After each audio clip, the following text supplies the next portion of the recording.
Hello again, everyone, and welcome back to Reddit Aliens. I'm John, and as always, thank you so much for being here. Good topic for you today.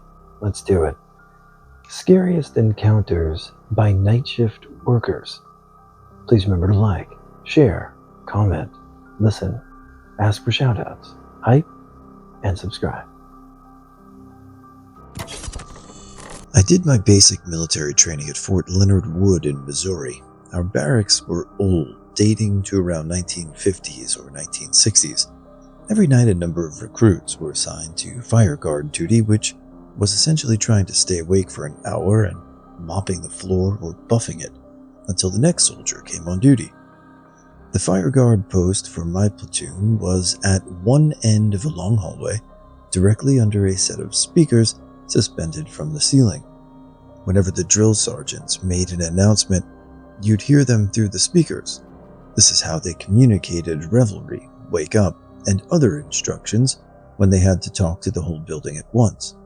Usually these were communicated in blistering shouts, rendered staticky and nearly unintelligible as they blared through the ancient sound system. One night about halfway through basic, so sleep deprivation was really hitting hard by this point, I was sitting in a chair under the speakers trying to stay awake. The speakers crackled to life and I immediately perked up. Unusual for an announcement this time of night, but it wasn't outside the realm of possibility. The voice was soft, barely above a whisper. A woman's voice. "Private, get everyone outside right now." The comm line remained open, a low hum hissing through. The voice again. "Right now, Private, everyone outside." Weird. Not that it was a woman's voice, it was a co-ed basic training, and we had a couple of female drills, but for it to come across as softly was very strange. When the brown rounds used the intercom, it was at full shouting voice. I headed down the length of the hall to where 2nd Platoon had a fire guard on duty, similarly situated. Asked him if he heard anything, got a negative response. I made a decision. I'd chalk it up to my imagination and tiredness and not risk having the entire barracks furious at me for disturbing their sleep in error. If it was one of the drill sergeants messing with me and I got in trouble for not waking everyone up, at least I'd be the only one getting smoked. Nothing happened the rest of the night, and I put it out of my mind until the very end of basic, when we had our 3-day field training exercise. We made it through, and the drills started treating us like real humans almost, again. As we completed the last day of the exercise, which was a near live fire night march to attack scenario, we all gathered around the fire. The drills got to talking, then got to telling stories, then got to telling ghost stories about the base. My drill, Pareda, a male, told the story of the first female drill sergeant on Fort Leonard Wood. Can't remember when it was, 70s, 80s, but it was decades ago. Apparently she faced a lot of pressure and harassment, as you can imagine. It was unrelenting and harsh, and apparently she couldn't take it. She'd hung herself from some exposed water pipes using her belt. A few years later, they'd plastered over the exposed pipes so they could mount speakers there. I used to be a bouncer at several different locations in the Toronto downtown area. I enjoyed working on the patio when I could, despite not being a smoker, because talking to people made time go by faster, and hey, it was easier to get phone numbers. There was this one place I worked at that always had crazy shit happen. The patio was also a weak chain-link fence with some tarp thrown over it. The club was cheap, so the fence didn't cover the entire area. So I had to be watchful of people trying to sneak in. One night I felt lazy, so I stood in the opening with my back to the street. I was talking to some people trying to kill the time. I felt some guys standing behind coming in from the street.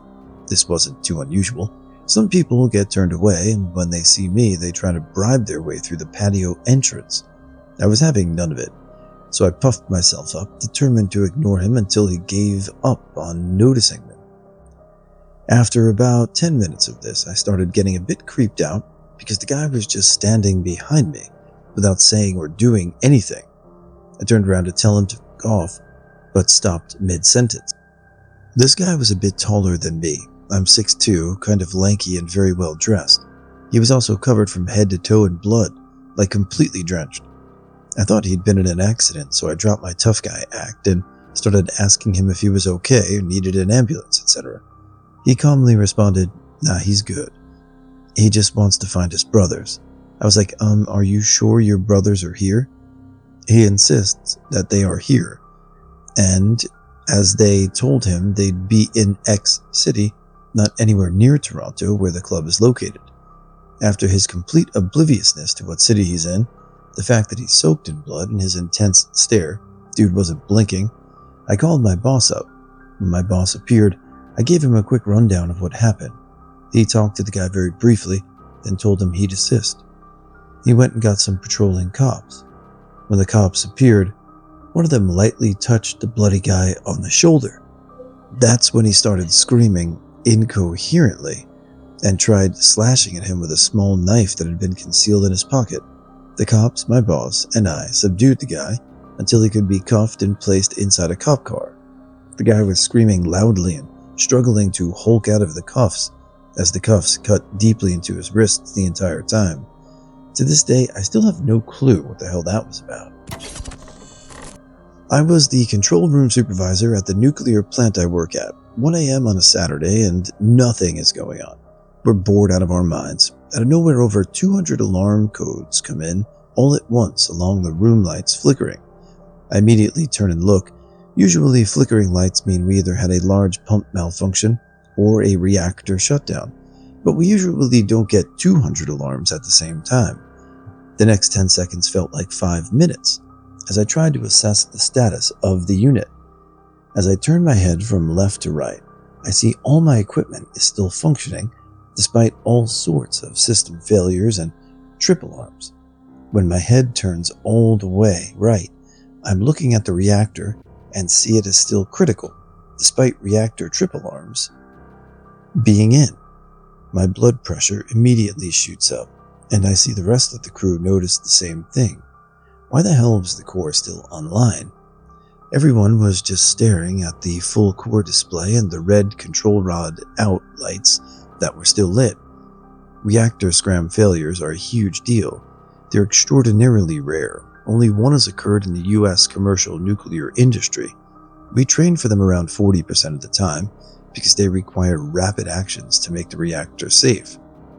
So when you're sitting here questioning why the reactor is still online, it really drives up the anxiety. Is this really happening? And if it is real, you have around 2 minutes to commence taking action to reduce core subcooling to prevent core damage. The reactor control operator starts reaching for the reactor scram switch and turns his head to look at me and says my name. I can see it in his eyes. His heart has to be pounding hard too. He and I have worked together long enough that I already know what he's thinking. He wants to make sure at least one other person agrees with him before he punches out the reactor so that if he's wrong, it's not a unilateral decision.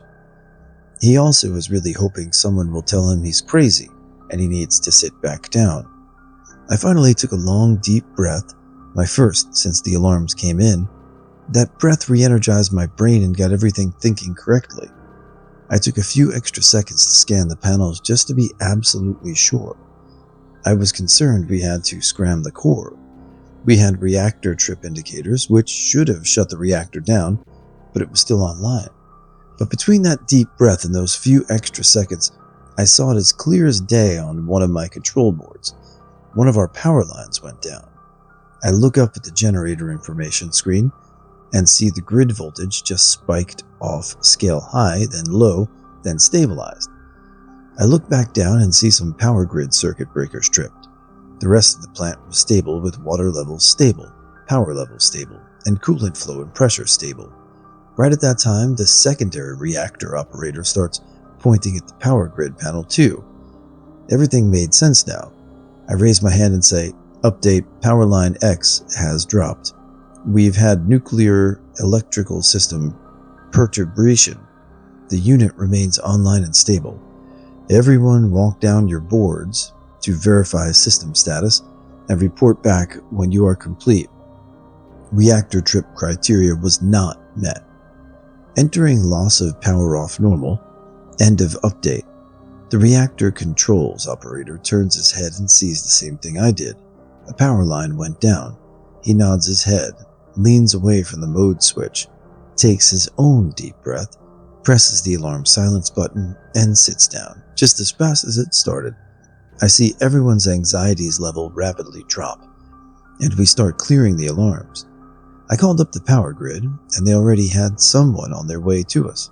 Apparently, a vehicle struck a telephone pole and caused an almost mile of power line to go down pretty close to the plant. The field was on fire as a result. It was pretty impressive.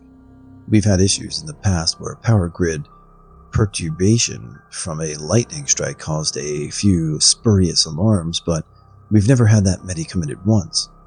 Because the perturbation was that close to the plant, it caused a deeper perturbation, and most of the alarm system basically rebooted. It's a solid-state system, so it can do that, causing all the false alarms. More than anything, I felt our training and teamwork kick in, using diverse indications to validate the conditions, getting backup from the team, and taking a few seconds to stay level-headed.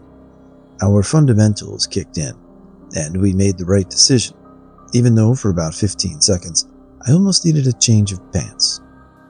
Alright guys, we've got a shout out here, a special one, so let's do it. I'd like to say hi to Justin Pelham8781, and I'm going to be wishing his lovely girlfriend Julia a happy 26th birthday, and her cat Munchkin as well. I don't know if it's Munchkin's 26th birthday, but we know it's Julia, so I hope all of you have a great day, and enjoy the stories, and we'll see you tomorrow. I worked for 4 years as a chief in a nursing home. I typically left by 8 every night, but I would occasionally stay over and help the third shift janitors clean and lock up the kitchen. I was leaving one night close to 11 or midnightish when the front desk lady asked me to run into the tunnel and grab a few items from the locked housing unit. My building was split into 2 side-by-side buildings connected by a tunnel underground that we would transport bodies of the deceased so other residents didn't see them. This prevented panic attacks from our elderly patients. The tunnel had a few storage units down there, so it wasn't uncommon to need to get stock. To get into my end of the tunnel, you had to use a locked stairwell or elevator with a passcode. So I get to the tunnel, and for some reason, all the lights are out except the red glowing emergency exit signs. Alright, no biggie. I turn the corner from the elevator to head up the tunnel and retrieve the items. Margie needed me when I saw a tall black figure just swaying side to side. I approached it just in time to shriek at the top of its lungs, effectively prompting everything in my bowels to make a sudden vacation in my pants.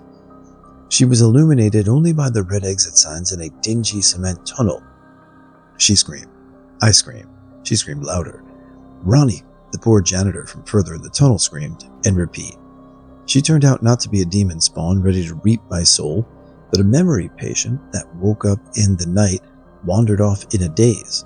How she ended up in the tunnel, I'd never figured out. But after calming her down, I was able to walk her back to her room and get her settled. The f***ing attending nurse didn't even know she was missing, and I don't know how long she was down there. I was careful about that tunnel for a long time after that, though. I used to work evenings at a movie theater until late in the night.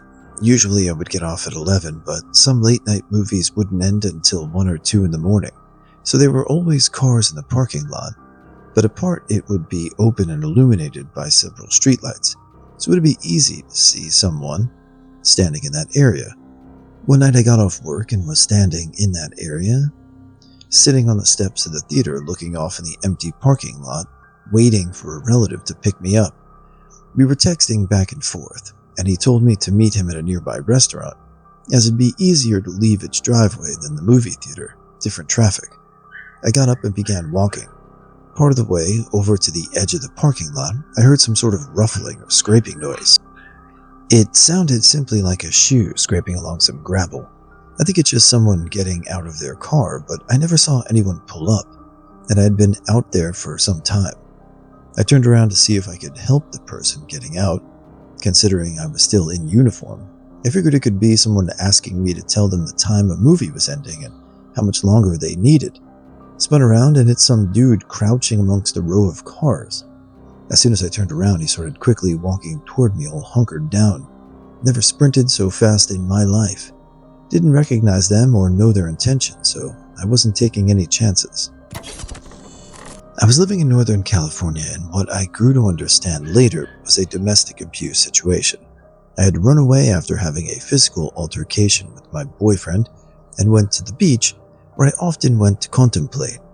It was a particularly weird day. The wind was whipping, it was cold, there was an overcast sky, the beach was totally empty, and I remember getting a very eerie feeling as I sat alone looking out into the endless ocean.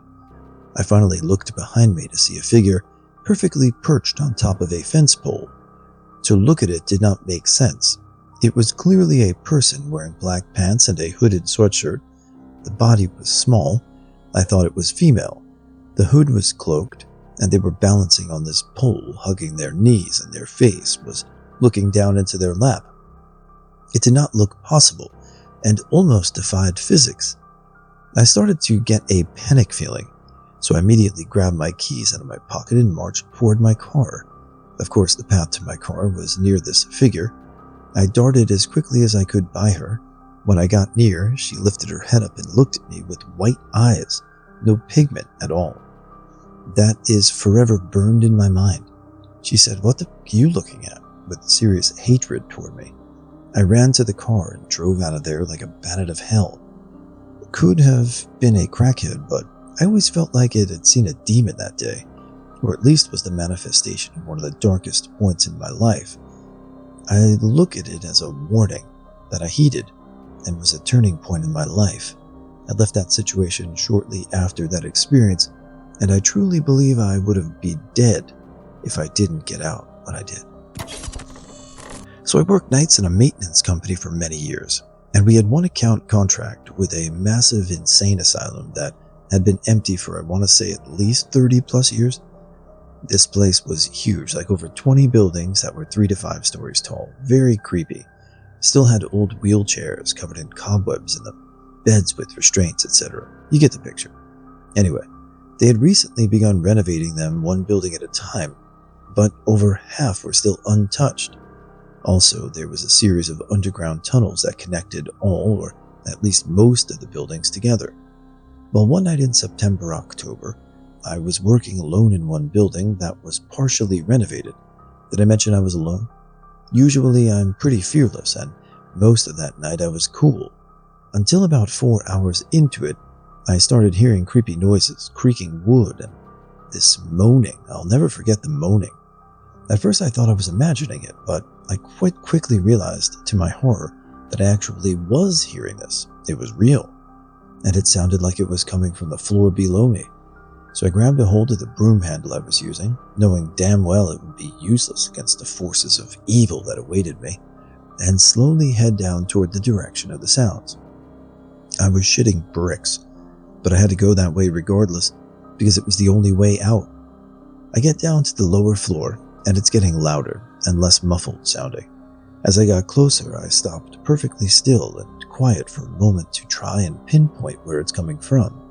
Well, the floor was semi-renovated, and I was near a small area of cubicles or desks, I can't remember exactly, and some festive ass hat had put a Halloween screensaver on his computer in the cubicle, so the damn thing was playing these well-orchestrated creepy noises while in rest mode or whatever. It was a perfect mix of relieved and pissed. I never worked alone in that place again. This story is graphic and still gives me nightmares to this day. I worked in an assisted living home overnight, 11 p.m. to 7 a.m. A normal night is me and one other worker doing laundry, answering call bells when people need help with the bathroom, and getting people up for the morning shift. One night I was folding laundry, watching TV, and a call bell went off in a room. I've never had a call for implying this woman is almost completely independent. Most residents I don't interact with. I quickly get up and start making my way down the long halls of the building. This particular resident is on the top floor at the end of the hall, so I needed to make haste to get to the staircase and to go up a floor. I make it about halfway down the hall before I hear screams of horror. They were so loud I came to a stop. Some residents aren't the most mentally stable. What could produce the noise I just heard? I snap out of it and start running to the stairs to get upstairs. On the staircase, I hear another scream, louder, more desperate. I rip open the hall door and see handprints, bloody, smeared handprints, stretching down the hall. I start screaming down the stairs for my coworker to call the police immediately. I cautiously make my way down the hall. At this point, I'm convinced this one resident has finally snapped and stabbed someone.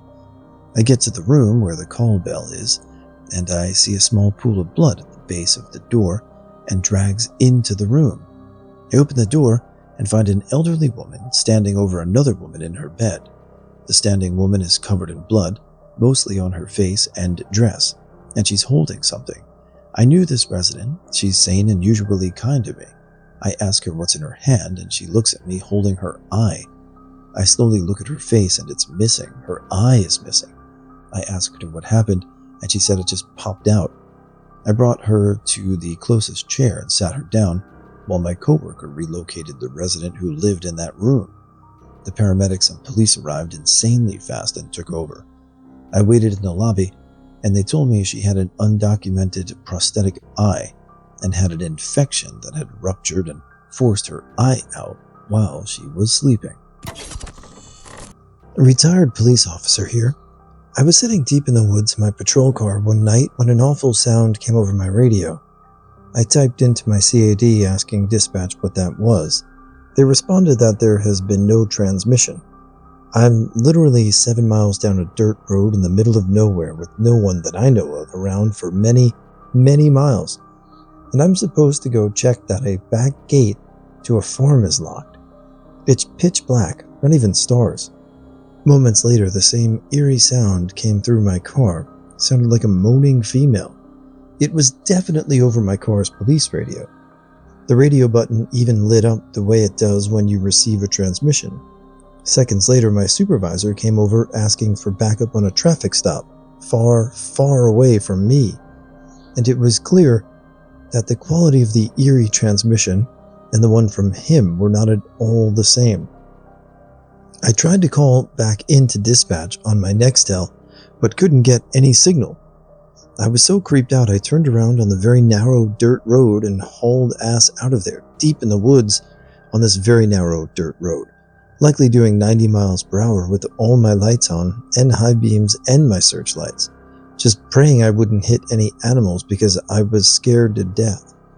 Honest to God, both times it sounded like a dying woman was in my car, yet the transmission was crackling and definitely came through my police radio.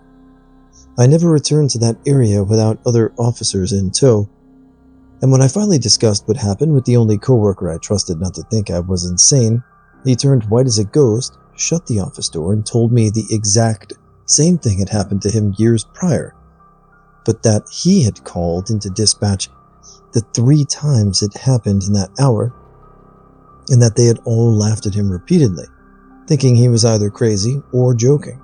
He actually pulled the transmission logs from that night and found that no transmissions came through during the time he was out in the woods, except for 2 actual transmissions between officers in town that he had heard and recalled.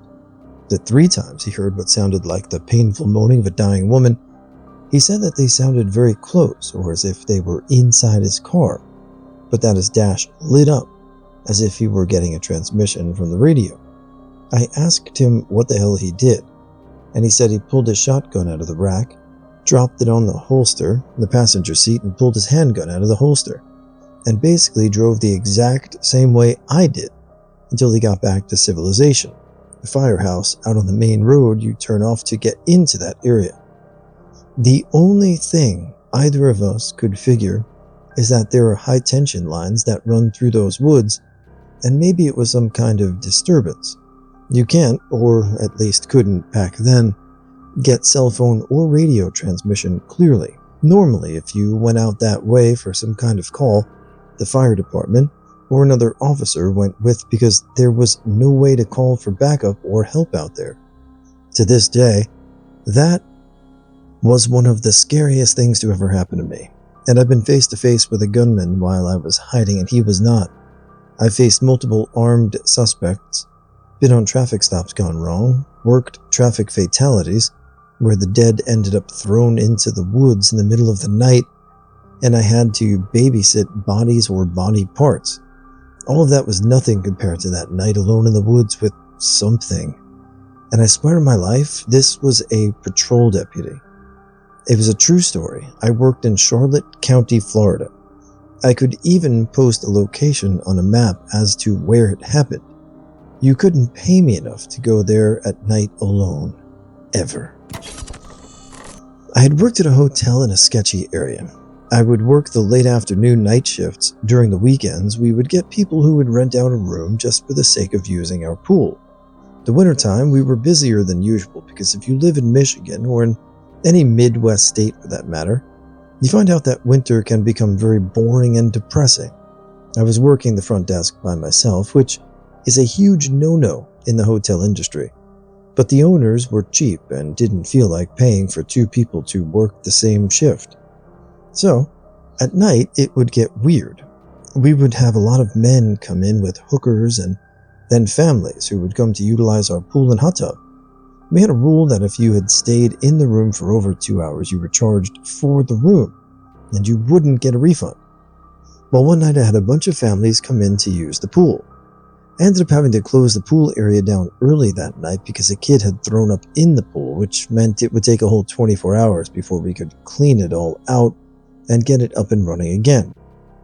I had a few families that were irritated by this since this was their main reason to rent out a room, but when I explained what happened, they were cool with it and just stayed in their rooms. I unfortunately, though, had one lady who was not okay with this. She came downstairs to the front desk and began cursing me out. She was upset because I had to close down the pool area that was filled with vomit, and she wanted a refund for her room because she wanted to leave and to go somewhere else. I explained to her in a calm manner that she wasn't able to get a refund for her room considering it had been over the 2-hour mark, which made her even more furious and got louder.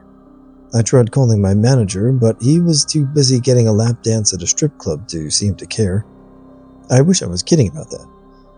So I just kept trying to talk to her in a calm and professional manner and explained to her that if she calls the hotel tomorrow and speaks to the manager, maybe they could work something out. She wasn't having it with that explanation either. I think the fact that I kept repeating myself in a calm tone would get her more upset. She then began telling me how she's going to leave with her kids and come back with her baby daddy, and they were going to kill my tiny white girl daddy. What? And, yeah.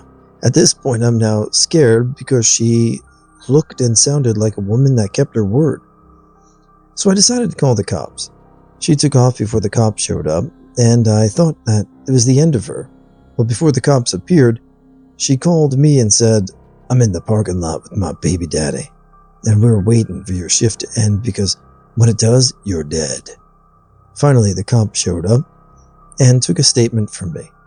They said there wasn't much they could do. They looked around the parking lot for her, and this man she said she was with, but they couldn't seem to find her. I ended up having to have one of the cops follow me to my car and then follow me home. I then quit the next day.